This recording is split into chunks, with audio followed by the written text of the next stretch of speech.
दोस्तों आज के वीडियो में हम देखेंगे class 12th biology model paper set 1 जो कि आपको एग्ज़ाम में हर प्रकार के हेल्पफुल हो सकते हैं दोस्तों। तो चलिए दोस्तों वीडियो स्टार्ट करते हैं। तो पहला देखते हैं, एक लाइन या शब्द में उत्तर दीजिए। पहला है दोस्तों GIFT मीन्स गिफ्ट का पूरा नाम लिखिए। तो इसका पूरा नाम हो जाएगा गैमिट अंतः डिम्ब वाहिनी स्थानांतरण, या सबसे बेटर होगा इंग्लिश में याद रखना क्योंकि इसमें सामने का लेटर याद भी रहेगा, है ना। जी फॉर हो जाएगा गैमेट्स, I फॉर हो जाएगा इंट्रा, और F फॉर होगा फेलोपियन, और T फॉर होगा ट्रांसफर। क्वेश्चन नंबर 2 देखते हैं दोस्तों, TI प्लाज्मिड का स्रोत क्या है? एग्रोबैक्टीरियम ट्यूबिफेरेंस नामक जीवाणु। पाए जाने वाले विशिष्ट प्लाज्मिड जो कि द्विबीजपत्री पौधे जैसे कि आम है, नीम है, जो उच्च पौधे हैं वो द्विबीजपत्री पौधे के अंतर्गत आते हैं। इनमें संक्रमण के पश्चात जो ट्यूमर या जो गांठ का जो निर्माण बनने के लिए जो अभिप्रेरणा मिलती है, अभिप्रेरित करता है, उसे ही TI प्लाज्मिड कहा जाता है। क्वेश्चन नंबर 3 देखते हैं, विश्व पर्यावरण दिवस कब मनाया जाता है? तो आपको पता है 5 जून। फिर चौथा हो जाएगा, बिना निषेचन हुए अंड का भ्रूण से परिवर्धन क्या कहलाता है? अनिषेक जनन। और बिना निषेचन हुए फल का निर्माण हुए वो क्या कहलाएगा? अनिषेक फलन। याद रखे रहना दोस्तों, दो सिमिलरिटी क्वेश्चन में कंफ्यूजन नहीं होना। क्वेश्चन नंबर 5, वायुमंडल में ओजोन की सांद्रता का मापन किसके द्वारा किया जाता है? तो इसके लिए एक इकाई आता है डॉप्सन इकाई, या जिसको DU इकाई या यूनिट्स भी कहा जाता है। क्वेश्चन नंबर खंड ब देखते हैं, खंड ब में अति लघुत्तरी प्रश्न। क्वेश्चन नंबर 6 है, जीवों के लिए जनन क्यों आवश्यक है?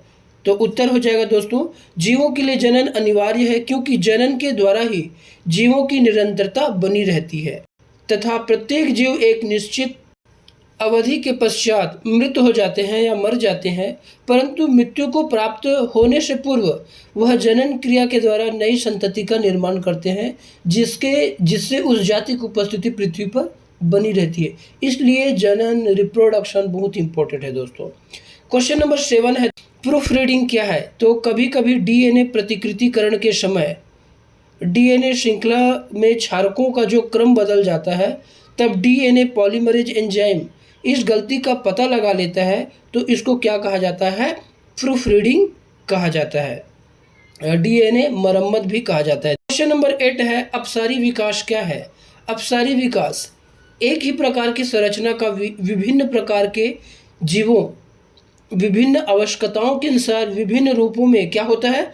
विकसित होना अपसारी विकास कहलाता है। क्वेश्चन नंबर 9 देखते हैं दोस्तों, DNA द्विगुणन क्यों आवश्यक है? तो पहले जान लेते हैं DNA क्या है। तो DNA क्या है? एक आनुवंशिक पदार्थ है, जेनेटिक मटेरियल है, जो कि एक पीढ़ी से दूसरी पीढ़ी में सूचनाओं को ट्रांसफ़र करने का कार्य करता है, जिसके कारण संतति में नए कैरेक्टर्स आते हैं। तो हमें ज्ञात है कि DNA ही मनुष्य का क्या है, लिखा भी है दोस्तों, आनुवंशिक पदार्थ है तथा यह जीवों के लक्षणों को क्या करता है? निर्धारित करने के साथ साथ माता पिता के आनुवंशिक लक्षणों को एक पीढ़ी से दूसरी पीढ़ी में क्या करता है? पहुंचाने का कार्य करता है। अतः इसलिए इसका द्विगुणन डुप्लीकेशन होना बहुत जरूरी है। क्वेश्चन नंबर 10 देखते हैं, परागण एवं निषेचन में कोई 3 अंतर लिखिए। तो चलिए देखते हैं परागण और निषेचन में अंतर क्या है। तो पहला हो जाएगा दोस्तों, पराग कणों का पराग कोश से निकलकर सुग्राहक वर्तिकाग्र तक पहुंचने की क्रिया क्या कहलाती है? परागण कहलाती है। ठीक इसी प्रकार नर युग्मक तथा मादा युग्मक के संलयन की प्रक्रिया क्या कहलाती है? निषेचन कहलाती है। इसमें जायगोट का निर्माण नहीं होता, इसमें जायगोट का निर्माण होता है। थर्ड हो जाएगा दोस्तों, फल निर्माण के लिए आवश्यक होता है परागण, और यह बीज निर्माण के लिए आवश्यक होता है कौन? निषेचन। यह भ्रूण के लिए क्या होता है? प्रत्यक्ष भूमिका नहीं निभाता कौन? परागण। और निषेचन भ्रूण निर्माण के लिए जिम्मेदार होता है, रिस्पॉन्सिबल होता है। खंड स देखते हैं, और खंड स में लघुत्तरी प्रश्न की ओर आते हैं दोस्तों। क्वेश्चन नंबर 11 देखते हैं, कायिक प्रवर्धन से आप क्या समझते हैं? कोई 2 उपयुक्त उदाहरण दीजिए। तो किसी भी पौधे के वर्धी भाग जैसे कि जड़, तना, पत्ती द्वारा नए पौधे तैयार होना ही कायिक प्रवर्धन या कायिक जनन या वर्धी प्रवर्धन कहा जाता है। इसको उपनाम को हमें याद रखना है। और यह अलैंगिक जनन के द्वारा ही के रूप में होता है, जिसमें पौधों के केवल एक ही वर्धी भाग से में ही भाग लेते हैं, जैसे कि आलू है, अदरक है, ये सब कायिक प्रवर्धन के फलस्वरूप ही ग्रो करते हैं दोस्तों। नेक्स्ट देखते हैं, इसका महत्व देख लेते हैं। बीजों की अपेक्षा यह विधि क्या होती है, एकदम आसान है, कम मूल्य भी लगता है और तेजी से गुणन करता है, जल्दी ग्लो होता है। तो क्वेश्चन नंबर 12, त्रिक संलयन क्या है, यह यहाँ और कैसे संपन्न होता है। त्रिक संलयन में सम्मिलित न्यूक्लियाई का नाम बताइए। तो जब एक सहायक कोशिका में प्रवेश करने के पश्चात पराग नलिका के द्वारा सहायक नलिका के जीव द्रव्य जो दो नर, याद रखना, दो नर युग्मक होते हैं, मतलब रिलीज होते हैं, इनमें से एक नर युग्मक अंड कोशिका की ओर गति करता है और केंद्रक के साथ संलयित होता है, जिससे युग्मक संलयन पूर्ण होता है और जिसके परिणाम स्वरूप एक द्विगुणित कोशिका जायगोट की क्या होती है, रचना होती है। तो ये प्रक्रिया क्या कहलाती है, त्रिक संलयन कहलाती है। क्वेश्चन नंबर 13 देखते हैं दोस्तों। तंबाकू धूम्रपान को कोई 3 हानिकारक प्रभाव के बारे में लिखिए। तो पहला हो जाएगा, इससे केंद्रीय तंत्रिका तंत्र तथा तंत्रिका आवेग के संचरण के मार्ग क्या होता है, प्रभावित होता है। मेन पॉइंट ढूंढेंगे दोस्तों, पूरा नहीं, ध्यान में रखे रहना। दूसरा हो जाएगा, रक्तदाब व हृदय को क्या कहता है, गति को बढ़ाता है, ठीक है। तीसरा क्या हो जाएगा, धूम्रपान के कारण भ्रूण के विकास में क्या होता है, उसको ब्रेक डाउन मीन्स रोकने का भी ये इसमें इफेक्ट देखने को मिलता है। चौथा हो जाएगा दोस्तों, इसके कारण से कार्बन मोनोऑक्साइड, एरोमेटिक हाइड्रोकार्बन तथा ये भी पाए जाते हैं, जो कि हाइड्रोकार्बन कैंसर को प्रेरित करता है। फिर पांचवा हो जाएगा दोस्तों, तंबाकू का किसी भी रूप में प्रयोग करने से लार तथा अमाशयी रसों के स्त्रावण को क्या करता है, अधिक प्रेरित हो जाता है। क्वेश्चन नंबर 14 देखते हैं दोस्तों। स्वपरागण एवं पर परागण में कारकों में अंतर लिखिए। पहला हो जाएगा, यह एक ही पौधे के नर एवं मादा के बीच होता है। कौन, स्वपरागण। परपरागण की ओर देखते हैं, यह परागण एक ही जाति के 2 पौधे नर और मादा पुष्पों के बीच में होता है। क्या डिफरेंस है, अंतर है, उसको ध्यान में रखे रहना दोस्तों। दूसरा है, इसके लिए पौधों का द्विलिंगी होना बहुत जरूरी है, बाइसेक्सुअल होना जरूरी है, और इसके लिए द्विलिंगी होना आवश्यक नहीं है। मेन पॉइंट को आइडेंटिफाई करेंगे। इसके लिए कम परागकणों की आवश्यकता होती है, लेकिन इसके लिए अधिक परागकणों की आवश्यकता होती है। क्वेश्चन नंबर 15 देखते हैं, किस भोजन या आहार से लैक्टिक एसिड बैक्टीरिया मिलते हैं, इनमें कुछ लाभप्रद उपयोगों का वर्णन कीजिए। तो उत्तर हो जाएगा, लैक्टिक एसिड बैक्टीरिया, जिसको LAB भी कहा जाता है, ध्यान में रखना, दूध में मिलते हैं। ये दूध में वृद्धि करते हैं और दूध को दही में परिवर्तित करने का कार्य करते हैं। साथ ही साथ ये वृद्धि के दौरान, किसके दौरान, वृद्धि के दौरान अम्ल उत्पन्न करते हैं, एसिड उत्पन्न करते हैं, जो दुग्ध प्रोटीन को स्कंदित मने जमा करके तथा आंशिक रूप से पचा देते हैं, और दही बनने पर विटामिन B12 की मात्रा बढ़ने से पोषण संबंधी गुणवत्ता में भी सुधार हो जाता है और हमारे पेट में सूक्ष्म जीवियों द्वारा उत्पन्न होने वाले रोगों को रोकने में लैक्टिक एसिड्स बैक्टीरिया एक लाभदायक भूमिका का निर्वाह करता है। क्वेश्चन नंबर 16 देखते हैं दोस्तों। DNA द्विगुणन से संबंधित 3 एंजाइम के नाम व कार्य लिखिए। तो उत्तर हो जाएगा, DNA द्विगुणन में भाग लेने वाले प्रमुख एंजाइम निम्नलिखित है। पहला क्या हो जाएगा, न्यूक्लियस। दूसरा क्या हो जाएगा, DNA पॉलीमरेज। तीसरा हो जाएगा DNA लाइगेज। क्या करता है, इसको ध्यान में रखे रहना। न्यूक्लियस क्या करता है, इनका कार्य पॉलीन्यूक्लियोटाइड श्रृंखला को क्या करता है, एक दूसरे से अलग करने का काम करता है, जैसे DNA helicase, DNA garage, etcetera etcetera. दूसरा पॉलीमरेज क्या करता है, तो इसका कार्य है जो DNA टेम्पलेट बना रहता है उसमें DNA के नए सूत्र का संश्लेषण मतलब निर्माण करने का कार्य करता है। तीसरा लाइगेज, तो DNA खंडों को आपस में जोड़कर एक पूर्ण सूत्र बनाने का कार्य करता है, तो DNA लाइगेज कहलाता है। क्वेश्चन नंबर 17 देखते हैं, इंटरफेरन क्या है, इसका मुख्य कार्य लिखिए। तो यह एक विशिष्ट सुरक्षात्मक तंत्र है जो मुख्यतः विषाणु संक्रमण से सुरक्षित करता है। विशिष्ट सुरक्षा क्रियाविधि है जिसे इंटरफेरन कहा जाता है। और साथ ही साथ देख लेते हैं, यह विशिष्ट तरीके के संक्रमण को रोकता है। सामान्यतः इसे इम्यून सिस्टम कहते हैं। इम्यून मतलब रोग प्रतिरोधक क्षमता, ध्यान में। जो शरीर में प्रवेश करते हैं उसको एंटीजन कहलाते हैं, और एंटीजन इम्यून तंत्र को प्रेरित करता है, जिससे सुरक्षात्मक एंटीबॉडी बनते हैं और प्रत्येक एंटीजन विशेष प्रकार की एंटीबॉडी बनाता है। जैसे प्रत्येक ताले की एक अलग अलग चाबी होती है, वैसे ही एंटीबॉडी एंटीजन से क्रिया करके उसको अप्रभावित कर देता है और हम क्या रहते हैं, स्वस्थ रहते हैं। नेक्स्ट देखते हैं क्वेश्चन नंबर 18, जल प्रदूषण नियंत्रण के उपाय लिखिए। तो जल प्रदूषण के नियंत्रण के उपाय आप ऑन लैंग्वेज में भी लिख सकते हैं। तो पहले क्या हो जाएगा, प्रत्येक घरों में क्या हो जाए, सेप्टिक टैंक होना चाहिए, ठीक है। दूसरा हो जाएगा, जल स्रोतों में पशुओं को नहीं धोना चाहिए। तीसरा, लोगों को नदी, तालाब, झील में स्नान नहीं करना चाहिए। फिर चौथा हो जाएगा, कीटनाशियों, कवकनाशियों इत्यादि के रूप में निम्नीकरण योग्य पदार्थों का प्रयोग तालाब में या जल में नहीं करना चाहिए। फिर पांचवा हो जाएगा, खतरनाक कीटनाशियों का उपयोग पर प्रतिबंध लगाना चाहिए। तो इत्यादि आप ऑन लैंग्वेज में भी लिख सकते हैं, लेकिन कभी क्वेश्चन छोड़ना नहीं दोस्तों। क्वेश्चन नंबर 19 देखते हैं, जनसंख्या बिखराव और जनसंख्या विस्फोट अंतर है दोस्तों, याद रखना। जंतुओं में यह कैसे होता है, तो जनसंख्या विशेष के सदस्यों का एक स्थान से दूसरे स्थान तक आना जाना जनसंख्या बिखराव कहलाता है। और जंतुओं में यह निम्न प्रकार से हो सकता है। पहला, आगमन के कारण, बहिर्गमन के कारण, स्त्री प्रवासन के कारण। मतलब आगमन क्या होता है, किसी संख्या में नए सदस्य, इस प्रकार के बिखराव में किसी जनसंख्या में नए सदस्य बाहर से आते हैं, ध्यान में रखे रहना। और बहिर्गमन में बाहर निकल जाते हैं।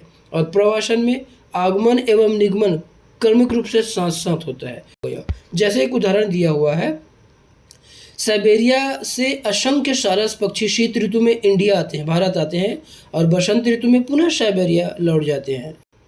क्वेश्चन नंबर 20 देखते हैं, गैसीय चक्र और औषधि चक्र में क्या अंतर है।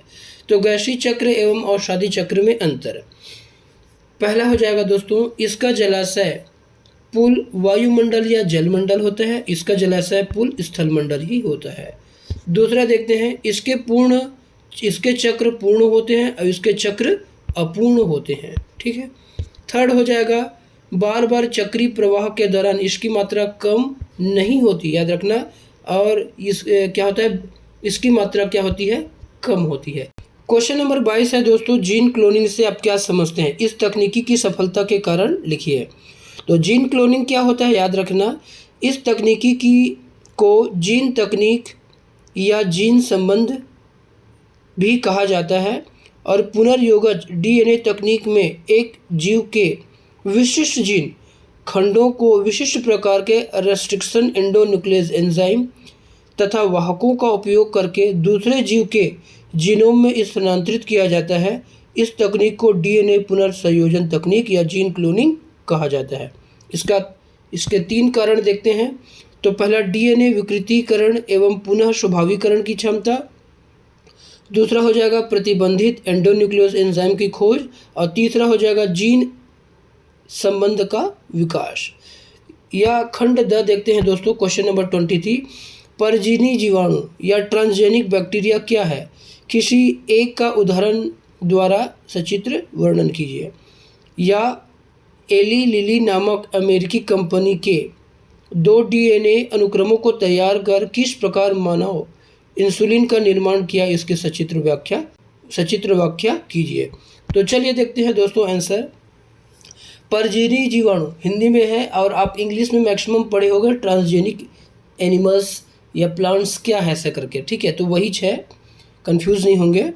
एली लिली एक उदाहरण है, एक कंपनी, एली लिली एक अमेरिका का कंपनी है जिसने डीएनए के 2 अनुक्रमों को तैयार किया। ये मानव इंसुलिन की ए तथा बी श्रृंखला के अनुरूप होते हैं, जिसमें ई कोलाई के प्लाज्मिड के प्रविष्ट कराकर इंसुलिन की श्रृंखला को क्या करता है, उत्पादित करता है।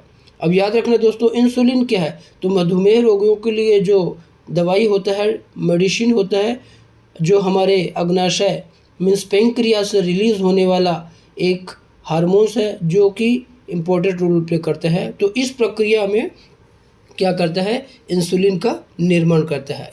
नेक्स्ट देखते हैं दोस्तों, उन्हीं का अथवा आनुवंशिक रूपांतरित फसलों के उत्पादन के लाभ एवं हानि का तुलनात्मक विभेद कीजिए। या आनुवंशिक रूपांतरित फसलों की 3 हानियाँ लिखिए। तो पहला हो जाएगा दोस्तों, उत्तर देखते हैं।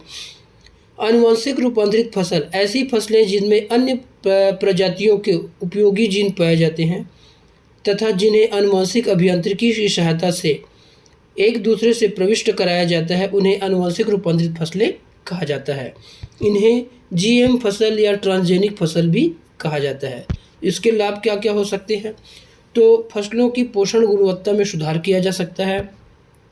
दूसरा, फसलों में अजैविक प्रतिबलों के प्रति असहिष्णुता का विकास किया जा सकता है। तीसरा, फसलों के रासायनिक कीटनाशक की निर्भरता में कमी किया जा सकता है। और चौथा, फसलें कटाई के उपरांत होने वाले नुकसान की कमी को हम रिकवर करने में मदद कर सकते हैं। साथ ही साथ देखते हैं इसके दोस्तों हानियाँ क्या है। तो पहला हो जाएगा, इस प्रकार की कुछ फसलों में बीज उत्पन्न करने की शक्ति नहीं होती, जिससे प्रत्येक वर्ष किसान को नए बीज खरीदना पड़ता है। ये इसका हानि होगा। या दूसरा, छोटे किसान प्रत्येक बार इन फसलों को नहीं उगा सकते क्योंकि फसलें बहुत क्या होती है, महंगी होती है। और इस प्रकार की फसलों में लोगों में एलर्जी उत्पन्न होने की संभावना भी रहती है, तो इसके ये हार्मफुल इफेक्ट हो सकते हैं। नेक्स्ट देखते हैं दोस्तों, आवृत्तिबीजी पौधों में निषेचन, द्विनिषेचन एवं त्रिक संलयन की क्रिया को समझाइए। तो सबसे पहले देख लेते हैं निषेचन। What is fertilization? नर तथा मादा युग्मक बीजांड के अंदर भ्रूणकोश में संलयित होकर युग्मनज बनाते हैं। इस क्रिया को ही संयुग्मन या निषेचन या फर्टिलाइजेशन कहा जाता है। तो निषेचन द्वारा इसके निम्नलिखित चरण है। पहला, परागकणों का अंकुरण। टू द पॉइंट आंसर आपको याद रखे रहना है दोस्तों। दूसरा हो जाएगा पराग नलिका का पथ, और पराग नलिका के पथ में आ जाएगा, ये 3 प्रकार के होते हैं। पहला पोरोगेमी, दूसरा हो जाएगा चैलेजोगेमी, बी हो जाएगा चैलोजेगेमी, और सी हो जाएगा मेसोगेमी। इसके अंतर्गत कुंबड़ा इसके अंतर्गत उदाहरण आते हैं। हो जाएगा परागनलिका का भ्रूणकोश में प्रवेश होना। जैसा कि परागनलिका का भ्रूणकोश में सहायक कोशिका के बीच आगे बढ़ती है और परागनलिका भ्रूणकोश के अंदर पहुंचकर फट जाती है। जैसा कि आप चित्र में देख रहे हो दोस्तों, एक पुष्प का लंबवत कार्ड जिसमें निषेचन की क्रिया का प्रदर्शन किया जा रहा है। इस डायग्राम को आपको बनाना बहुत जरूरी है। इसको आप त्रिक संलयन में, ट्रिपल फ्यूजन में भी बना सकते हैं। फिर चौथा हो जाएगा युग्मकों का संलयन। ये पॉइंट्स आपको पहले याद होने चाहिए, ठीक है। तो युग्मकों के संलयन के पश्चात फर्टिलाइजेशन की प्रक्रिया क्या होती है, पूर्ण हो जाती है। तो देखते हैं, एक प्रारूपिक बीजांड का रचना का स्वच्छ नामक चित्र बनाकर उसके भागों का वर्णन कीजिए। ये जो चित्र दिखाई दे रहा है, एक प्रारूपिक बीजांड का अनुदैर्ध्य कार्ड, तो आप इसको पूरी तरह से अच्छे से प्रैक्टिस कर लेना और इसी में कम से कम 4, 5, 6 नाम आपको याद रख लेना है और ऑन लैंग्वेज में आपको इसी को वर्णन करना है। क्वेश्चन नंबर 25 देखते हैं, एक संकरण क्रॉस किसे कहते हैं? मोनोहाइब्रिड क्रॉस को पूछ रहे हैं। इसे चेकर बोर्ड के द्वारा समझाइए कि F2 पीढ़ी में कितने प्रकार के लक्षण प्रारूप व जीन प्रारूप बनते हैं। तो आपको सबसे पहले एक संकरी क्रॉस का डेफिनेशन देना है। कैसे? वह संकरण या क्रॉस जिसमें एक जोड़ी विपरीत गुणों के आपस में संकरण करते हैं, एक जोड़ी एक संकरण क्रॉस या मोनोहाइब्रिड क्रॉस कहलाते हैं। जैसे कि उसे एक संकरण क्रॉस कहते हैं जिसमें मटर के पौधे कैपिटल T और बौने पौधे स्मॉल t क्या किया गया है, लिया गया है।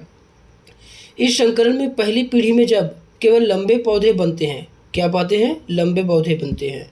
और F2 पीढ़ी में लंबे और बौने, ठीक है, लंबे और बौने पौधे प्राप्त होते हैं जिनका अनुपातिक या रेशियो कितना होता है? 1:2:1 होता है, जैसा कि परिणाम में आप देख रहे हो, ठीक है, कि capital T 25%, capital T small t 50% दोनों का है ना। उसका बौने पौधे और दोनों का रेशियो हो जाएगा 25%, एक लास्ट वाला, और फिनोटाइप रेशियो हो जाएगा 3:1 और जीनोटाइप रेशियो क्या हो जाएगा 1:2:1, ठीक है। नेक्स्ट क्वेश्चन देखते हैं, परीक्षार्थ संकरण क्या है, इसे चेकर बोर्ड द्वारा समझाइए। या F2 पीढ़ी में कितने प्रकार के लक्षण प्रारूप व जीन प्रारूप बनते हैं, इसको डिटेल करना है। इसी को हम ऐसे भी कन्वर्ट कर सकते हैं, टेस्ट क्रॉस या बैक क्रॉस को समझाइए। F1 पीढ़ी के जीवों का अप्रभावी जनक के साथ संकरण कराते हैं तो उसे टेस्ट क्रॉस कहते हैं। आपको याद रख लेना है दोस्तों, अलग अलग निकाल देते हैं। और ऐसे संकरण में होने वाली संतति 50% में शुद्ध अप्रभावी तथा 50% प्रभावी को दर्शाता है। ठीक है, जैसे कि चेकर बोर्ड में आप समझ सकते हैं, इसके लिए लाल पुष्प जनक और सफ़ेद पुष्प जनक लिया गया है। फिर इसमें जो संतति आपको दिखाई दे रहा है, जिसमें फिनोटाइपिक अनुपात 2 लाल 2 सफ़ेद 1:1 में होगा, और जीनोटाइप अनुपात इसमें 2 R capital R small r और 2 स्मॉल r स्मॉल r या 1:1 में शो कर रहा है। इसी प्रकार देख लेते हैं बैक क्रॉस। जब किसी संकर का किसी भी जनक से संकरण कराया जाता है तो उसे बैक क्रॉस कहा जाता है। जैसे उदाहरण है, जब शुद्ध लंबे पौधे तथा शुद्ध बौने पौधे के बीच प्रथम पीढ़ी के संकर कैपिटल T स्मॉल t का संकरण किसी भी जनक से कराया जाता है तो वो क्या कहलाता है? बैक क्रॉस कहलाता है। क्वेश्चन नंबर 26, हमारे जीवन में जीवाणु की कोई 5 उपयोगिता का महत्व समझाइए। तो लाभदायक गतिविधियां याद रखे रहेंगे दोस्तों।